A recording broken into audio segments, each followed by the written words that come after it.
Amén. Qué bueno es Dios, amado. Dios nos ha permitido llegar hasta acá la noche de hoy, así que nos vamos a gozar una vez más en su presencia.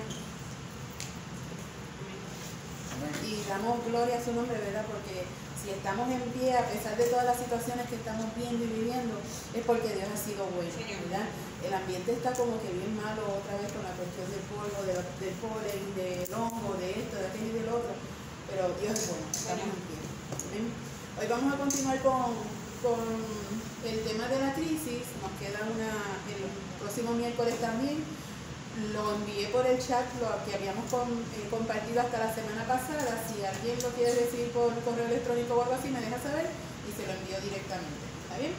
Quiero comenzar con lo último que habíamos hablado de que cómo nosotros como cristianos manejamos las crisis de otros. Habíamos visto cuando son las crisis nuestras, que nosotros oramos, la ponemos delante de la presencia del Señor, buscamos ayuda y vamos donde el pastor y le compartimos nuestra crisis y él nos ayuda orando y también, si es necesario, pues buscando recursos que nos puedan ayudar en ese sentido, ¿verdad? En el sentido de que tenemos el dolor. Ahorita estábamos compartiendo sobre eso, que si me duele la pierna, volvemos. El pastor me puede dar un sobito, pero él no es médico y no me puede hacer la placa de la pierna, así que aprecio el sobito, pero voy donde el doctor para que me verifique, amén, y oro para que antes de que yo llegue donde el doctor, la pierna ya esté sana en el nombre de Jesús, y le doy testimonio al doctor de lo que el Señor ya hizo antes de que yo llegara donde él, amén.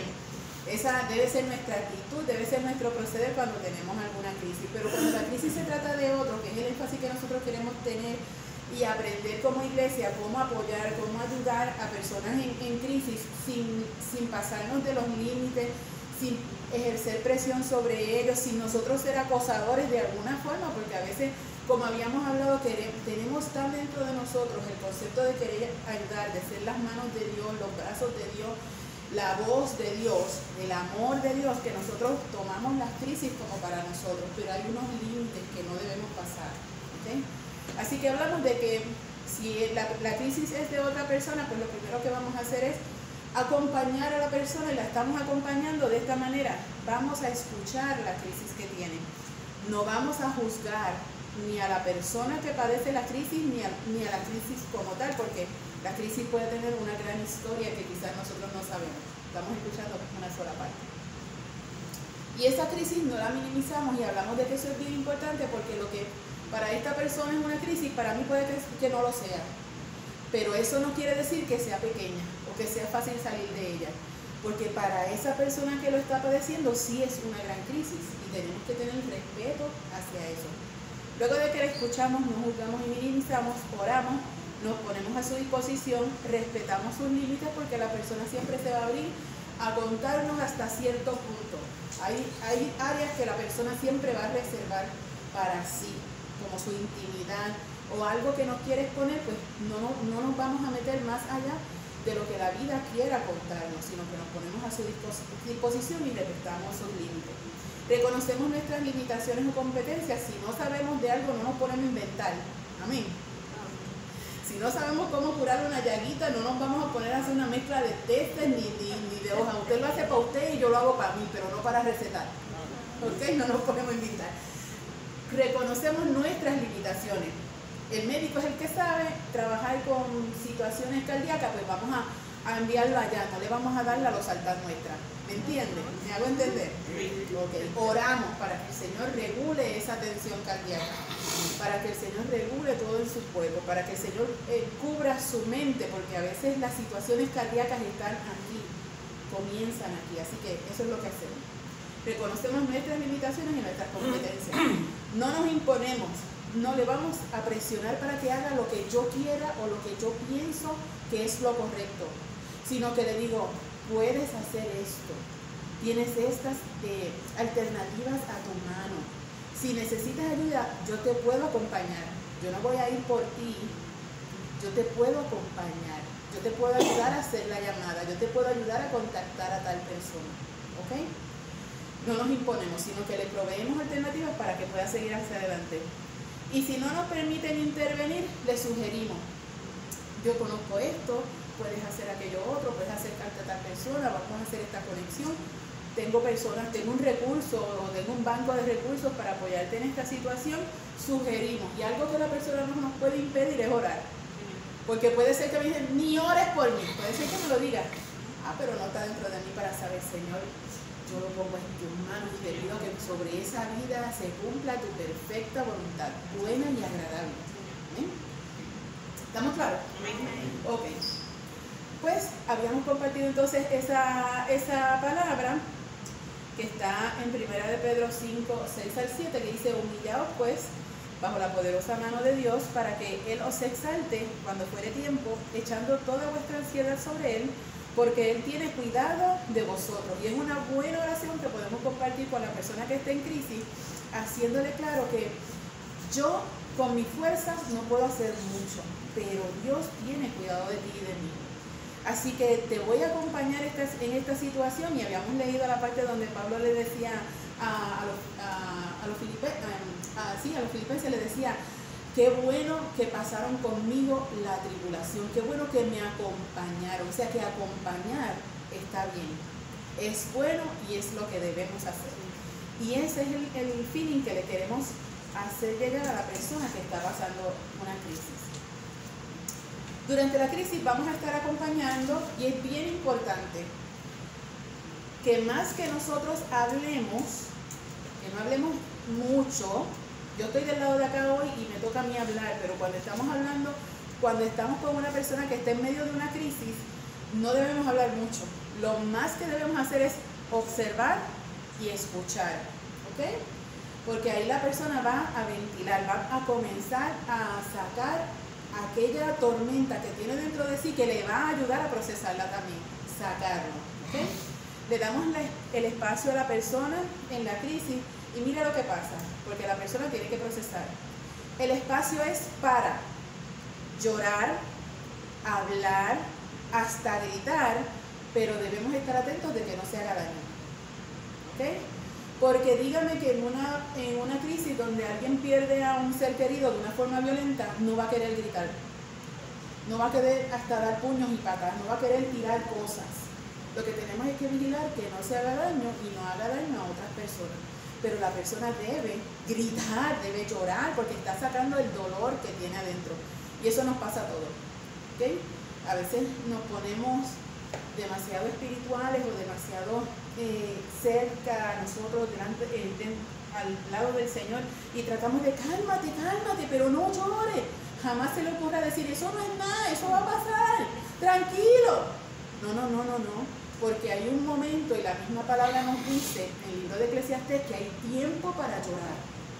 Amén. Que hay tiempo para sembrar y arrancar lo sembrado y todo eso. O sea que hay tiempo para todo, y hay un tiempo de crisis que la persona que la está pasando tiene que ventilar, tiene que hablar, tiene que llorar, tiene que sacarse todo eso de adentro, y eso le va a ayudar a procesarlo y a entenderlo también. ¿Amén? Nos ponemos a su disposición, y a su disposición es como les hablaba ahorita.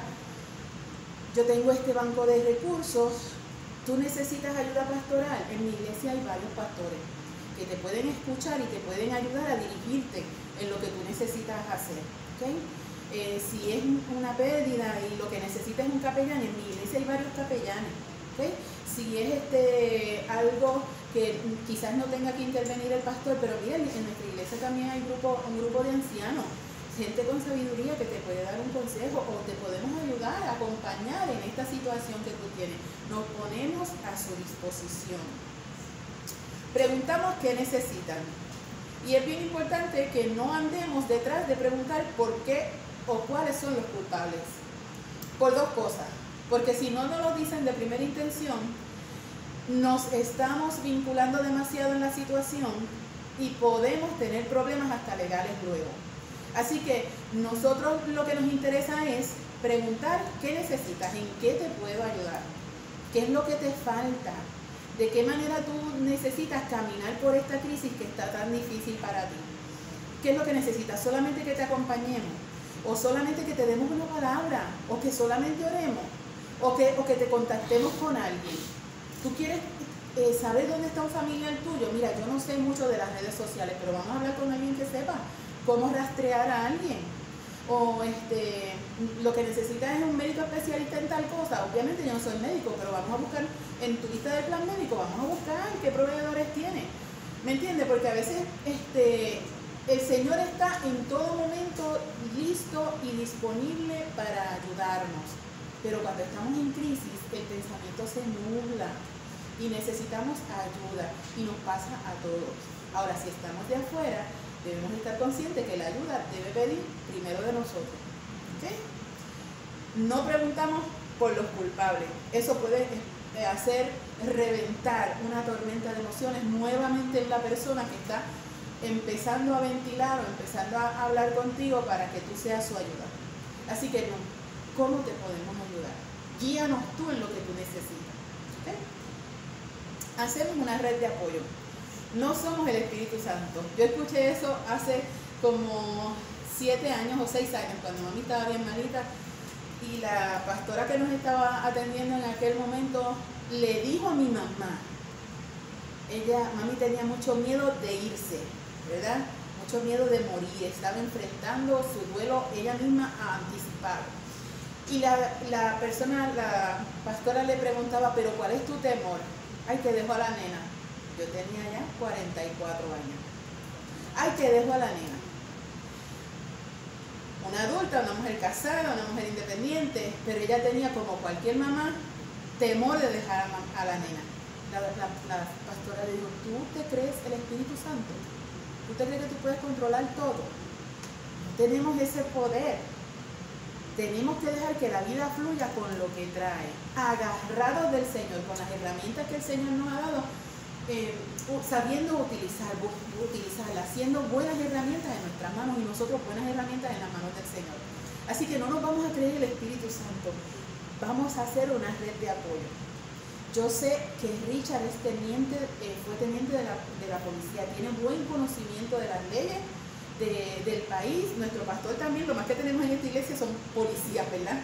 Alrededor. Así que tenemos gente que de manera legal nos puede orientar sobre algunas cosas que no sepamos y que la vida puede estar necesitando, ¿verdad? Tenemos a Virginia, que fue directora escolar.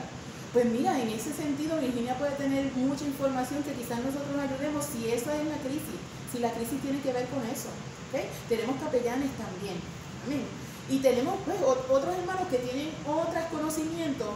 Esa es nuestra red de apoyo. Ahí es donde nos vamos a dirigir y vamos a hacer conexión con esa persona que tiene la necesidad. ¿Estamos? ¿Estamos claros? Amén. Hubo un tiempo que nosotros no creíamos los pastores orquesta.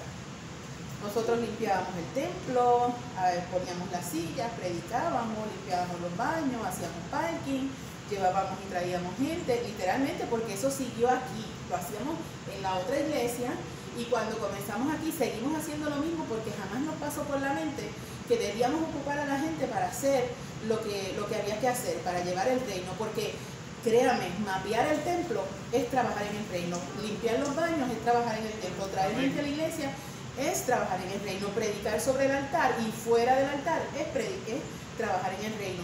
Pues nosotros pensábamos que estábamos molestando a la gente con ocuparlo, hasta que el Señor nos dio un buen cantazo. Ustedes no son ni el Espíritu Santo ni el pastor orquesta. Yo he puesto gente alrededor de ustedes, porque ni siquiera Cristo lo hizo todo. Cristo envió a sus discípulos a hacer. Los capacitó para hacer, para que fuera de él hubiese más alcance. Así que para eso es la congregación. Hacemos una red de apoyo y entre todos nos conformamos el cuerpo de Cristo. Las manos de Cristo, los pies de Cristo, la voz de Cristo, los ojos de Cristo, los oídos de Cristo. ¿Estamos? Así nos hacemos más funcionales. Y cuidamos, es bien importante cuando estamos recibiendo información de la vida que tiene la crisis, cuidamos nuestros gestos, nuestros comentarios, nuestras opiniones. Eso es bien importante cuidarlo. ¿Por qué? Porque la persona puede malentender un gesto nuestro, una opinión nuestra, un comentario nuestro. Nuestro lenguaje corporal, que es tan difícil de controlar, porque aflora más que la voz. que, por ejemplo, a usted ve algo que a usted le desagrada, usted rápido hace. O si algo huele mal, uno. Y uno lo hace hasta inconscientemente, ¿verdad? Así que es bien importante que cuando nosotros estemos con una persona que está presentando una crisis, mantener una postura en la medida que podamos. Yo recuerdo que en una ocasión yo estaba en medio de una clase y me eligieron dentro del grupo para presenciar una entrevista para admitir a un muchacho en un programa. Cuando yo salgo de esa entrevista, yo estaba como que así. Voy a donde estaba mi grupo y entonces ahí yo tenía que ventilar no lo que pasó en la entrevista, sino cómo yo me sentí. Y la profesora me decía, ¿tú estabas llorando? Yo estaba pálida. Yo le dije, no, por dentro sí, pero por fuera no estaba llorando. Yo me quisiera llevar a ese muchacho para mi casa. Así que ella como quiera se dio cuenta de que a mí me había impactado muchísimo la historia de aquel muchacho. Pero mientras yo estuve allí, yo no podía estar allí. Yo tenía que quedarme de una pieza, limitarme solamente a escuchar para que el entrevistador pudiera hacer su caso con todas las propiedades de la confidencialidad que llevaba el asunto. Así que cuando yo salí no podía ventilar lo que pasó, pero me estaban entrevistando cómo tú te sentiste. Y ahí sí podía hacerlo. Y algo bien importante que todavía no lo hemos tocado aquí es la confidencialidad, amado. Cuando un hermano o alguien le confíe a usted una situación, usted atesore eso como su vida, en la manera en que usted lo divulga. Usted pone en peligro, podría poner en peligro a la persona que le confió la información y pone en peligro al que lo esté escuchando a usted también, porque se vincularon todos. Así que debemos ser bien responsables con la cadena de información, a dónde la llevamos, cómo la movemos y cómo la llevamos. Es bien importante que jamás le echemos sazón con achote a esa información. No le demos más color. Seamos bien estrictos. Si me dijo tal cosa, si es necesario que lo vaya a divulgar al pastor o a otra persona que esté encargada de eso, que sea como me lo dijo, no como yo pienso que pasó o como a mí me está, que yo nunca he entendido, a mí me está que lo que pasó fue tal cosa, a mí me está que tenía que intervenir ayer, no, a mí me está que lo que pasó fue esto, que no, lo que me dijo pastor es tal cosa y necesita ayuda para esto. Pero yo me imagino que, no te imagines nada. Lo que te dijo es esto, vamos a trabajar con esto. Porque es bien importante que cuando nosotros entonces le decimos otra cosa, vamos donde la vida, mira, te queremos ayudar en cuanto a esto, aquello. ¿Y quién le dijo a usted que yo necesitaba esto, aquello? Si yo lo que dije fue lo primero. ¿Me entiende? Se fue usted enredado con el achote. ¿Amén? Así que tenemos que estar bien cuidadosos en cuanto a la crisis y cuando la vamos a compartir con la persona que esté encargada. Quiero que veamos una crisis, un ejemplo hoy. Vamos un momentito al libro de Job y vamos a leer un pedacito de la palabra en el primer capítulo del libro de Job. Traje dos ejemplos a ver si tenemos la oportunidad de mirarlos hoy y de ver cómo surge la crisis y qué pasa alrededor de ello. Job, capítulo 1, verso del 1 al 3.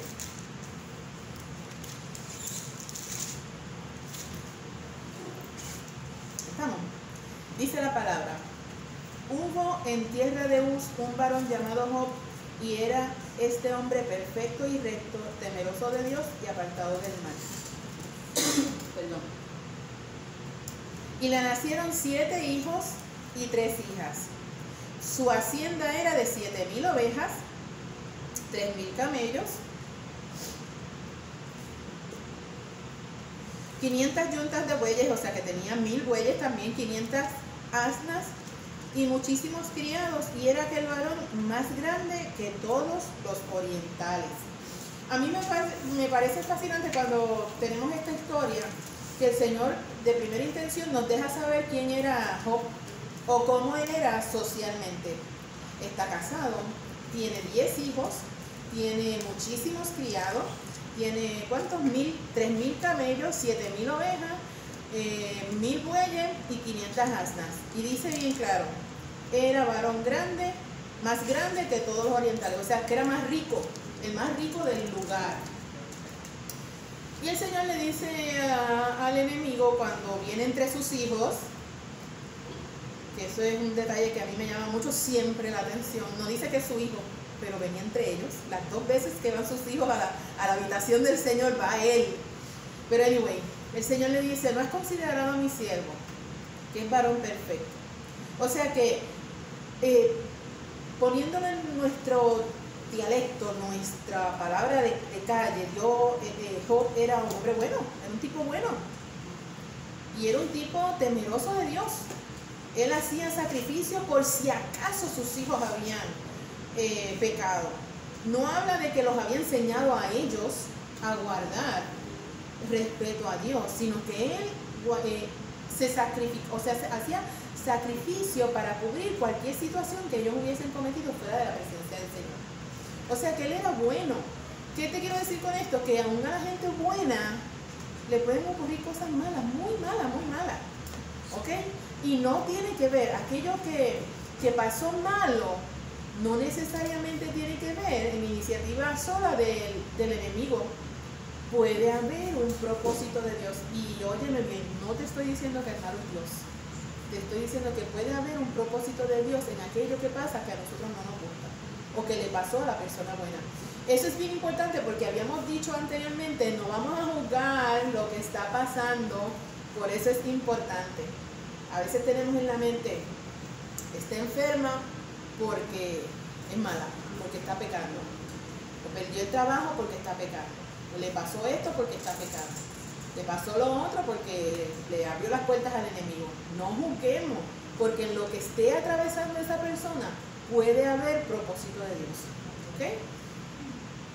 Así que, teniendo esto claro, ¿qué pasó con la esposa de Job? Luego de que mueren todos sus hijos, ¿verdad? Aplastados. Los hijos mueren aplastados, hubo un fuego, hubo un viento y toda esa cosa, y mueren sus hijos, pierde todos los rebaños, lo pierde, pierde a todos sus sirvientes, aparentemente todo el mismo día, porque dice que según estaba hablando un siervo, no había terminado de dar la mala noticia, viene el segundo a darle la otra mala noticia, viene el tercero a darle la mala noticia. O sea que toda esa noticia de toda esa tragedia, Job la recibe en un momento. Todo, perdiste absolutamente todo. Amado, y no es lo mismo que tú pierdas todas las reses, que tú pierdas tu casa, que tú pierdas tu carro, que tú pierdas tus hijos. Porque tú puedes recuperar todo, pero la vida, ¿cómo la recupera? Así que usted me dirá, ¿estaba Job en una gran crisis? Ay, amado, dicen por ahí que nadie ama como una madre. Yo no quiero saber cómo es esa pérdida, pero yo no dudo que un padre la sufra igual.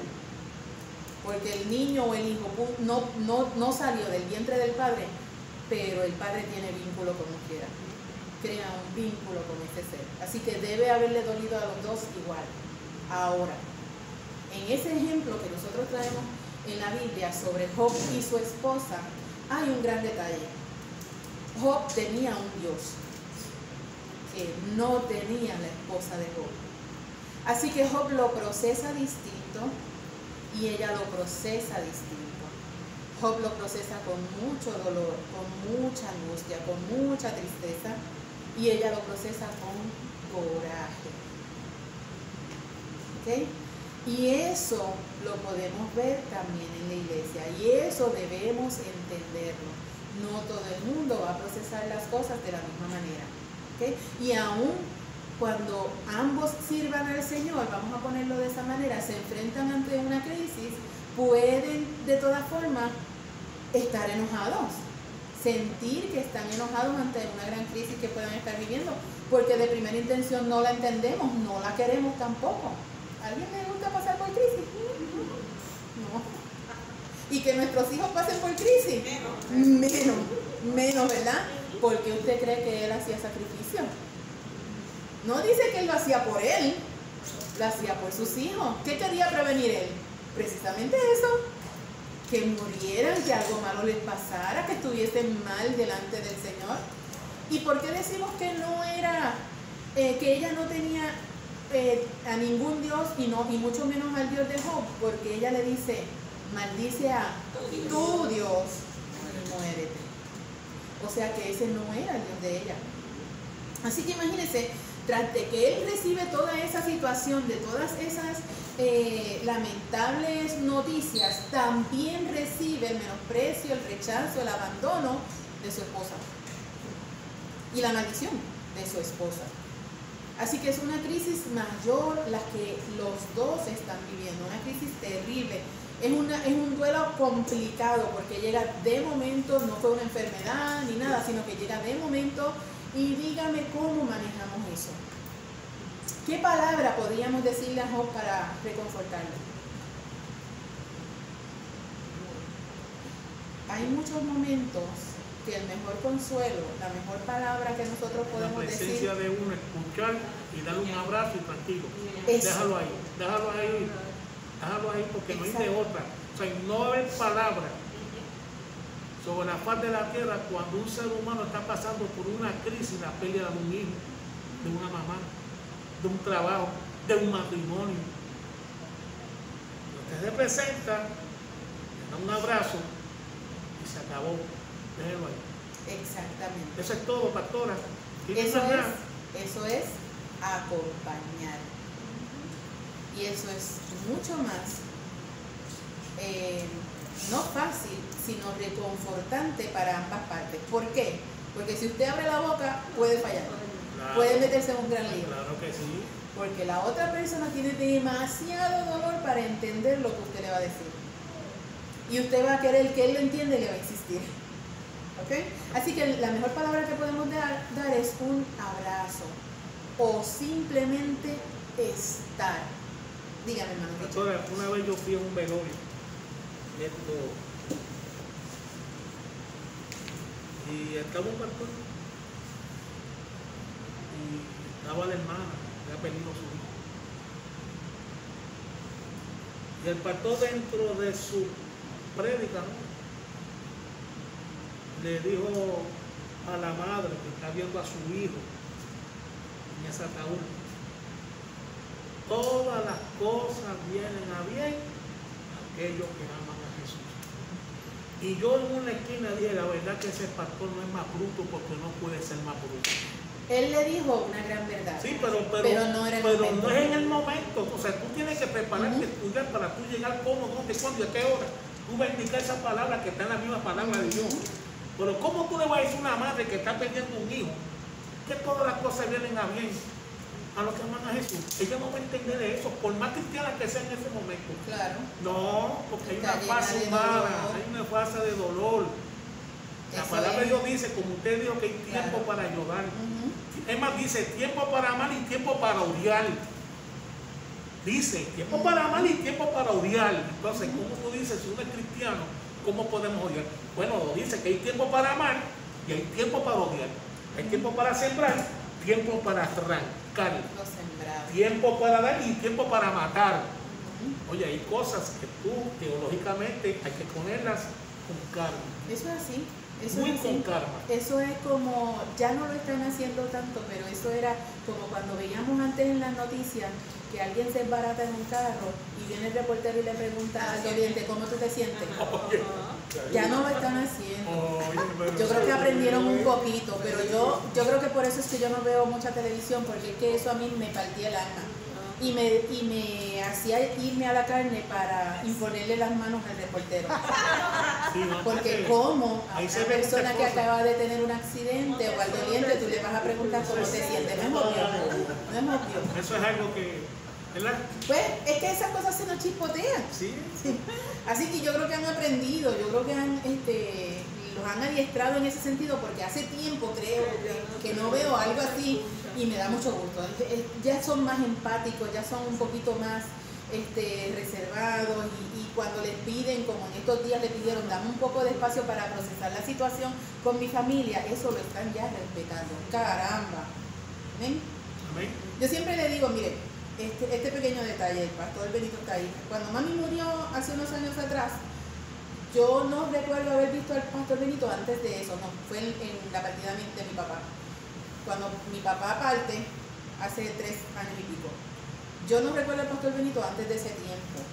Quizás habíamos compartido, pero yo no lo recuerdo. La cosa es que el día que lo vamos a enterrar, en la funeraria tenían muchísima prisa por salir del muerto.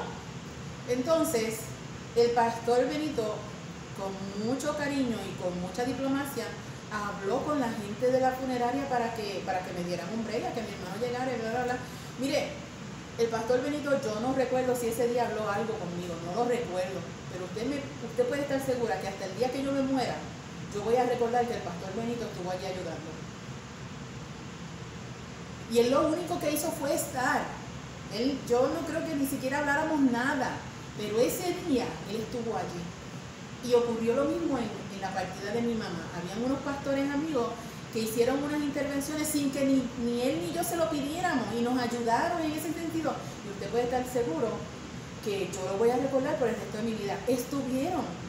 Y los que ustedes que pudieron estar en ese tiempo, se los estoy eternamente agradecida porque lo importante es estar, es acompañar. ¿Ok?